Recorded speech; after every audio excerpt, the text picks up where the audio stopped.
ব্যক্তি যেই কওমের যেই দলের নকল করবে তারা তারই অন্তর্ভুক্ত হবে।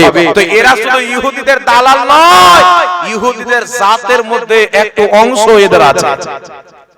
নচেত নবী পাকের তরিকা বাদ দিয়ে ইহুদিদের তরিকাতে কেন নামাজ পড়বে, কেন বুকে হাত বাঁধবে? এই জন্য পৃথিবীর মুসলমান মহিলাদের নামাজের তরিকা হানাফি মহিলারা যেইভাবে নামাজ পড়ে এটা করির বানোয়ার তরিকা নয়, মুহাম্মদ রাসূলুল্লাহর দেওয়া তরিকা, হযরতে আব্দুল্লাহ ইবনে মাসউদ সাহাবী রাসূলের দেওয়া তরিকা। একটু জোরে বলতে হবে সুবহানাল্লাহ। আরেকটা কথা হচ্ছে রাসূল পাক বলছেন সহিহ বুখারীর হাদিস, নবী পাক সাল্লাল্লাহু আলাইহি সাল্লাম বলেছেন তোমরা ঋতুবতী মহিলাদেরকে মসজিদে নিয়ে এসো। এখন আপনাদেরকে বলতে চাই, মহিলারা যখন ঋতুবতী থাকে তাদের প্রতি কি নামাজ ফরজ থাকে? কথা বলেন। তাদের প্রতি তো নামাজই নাই, ওই অবস্থায় নামাজ পড়া হারাম। তাহলে সেই অবস্থায় নবী পাক ঈদগাহতে কেন আনতে বললেন?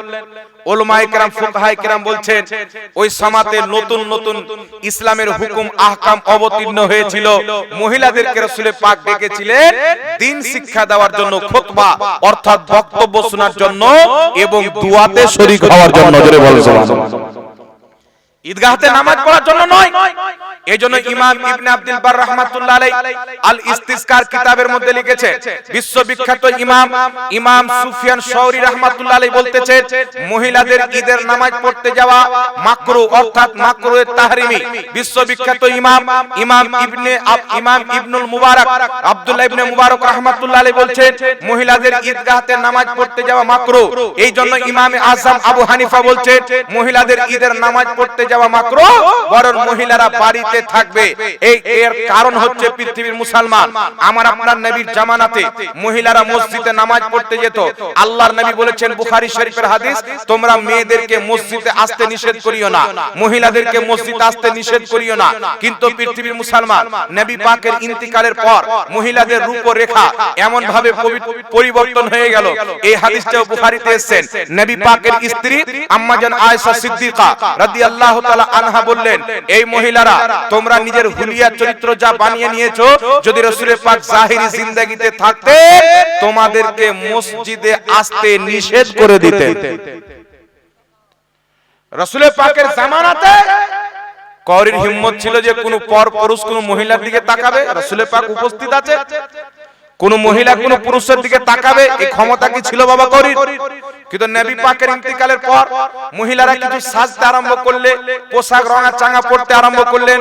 মা আয়েশা তাদের এই রঙা চাঙা পোশাককে সাজসজ্জাকে দেখে বললেন, যদি রাসূল পাক এই জাহিরি জিন্দেগিতে থাকতেন তোমাদেরকে মসজিদে আসতে নিষেধ করে দিতেন। এর মানে কি বুঝতে পারা গেল? নবী পাকের ইন্তিকালের পর মহিলাদের ক্যারেক্টারের মধ্যে কিছুটা পরিবর্তন ঘটেছিল, ঠিক না বেটি? এটা বুখারী হাদিস দ্বারা প্রমাণিত। এই জন্য হযরত ওমর ফারুক রাদিয়াল্লাহু তাআলা আনহু সহ একাধিক সাহাবী মহিলাদের মসজিদে এসে নামাজ পড়াকে অপছন্দ মনে করতেন।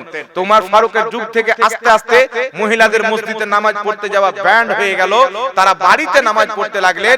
নবী পাকের ওই হাদিসে আমল হতে লাগলো যে মহিলাদের মসজিদে নামাজ পড়ার চাইতে ঘরের কোণাতে নামাজ পড়া সবচাইতে বেশি উত্তম। জোরে বল সুবহানাল্লাহ।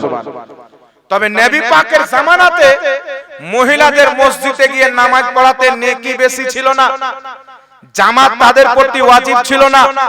যে মহিলাদের জন্য যেমন পুরুষের জন্য জামাত ধরা ওয়াজিব, তেমন মহিলাদের জন্য জামাত ওয়াজিব, এই রকম কোন মাসলা ছিল না। মাসলা কি ছিল? রাসূল পাকের যুগে শুধু বৈধ ছিল মসজিদে যাওয়া, নেকি বেশি ছিল না, বরং বাড়িতে নামাজ পড়া সবচাইতে বেশি নেকি ছিল। তাই নবী পাকের স্ত্রী এই জমিনের মাটিতে সর্বশ্রেষ্ঠ মহিলা, সবচাইতে বেশি পর্দাশীল মহিলা, জান্নাত রানী হযরতে সাইয়্যিদাতিনা ফাতেমাতুজ জাহরা রাদিয়াল্লাহু তাআলা আনহা, নবী পাকের মেয়ে, জীবনে কোনদিন এক ওয়াক্তের নামাজের জন্য মসজিদ গিয়েছে পৃথিবীর কেউ একটা হাদিস দেখাতে পারে না। কথা বুঝতে পারছেন না?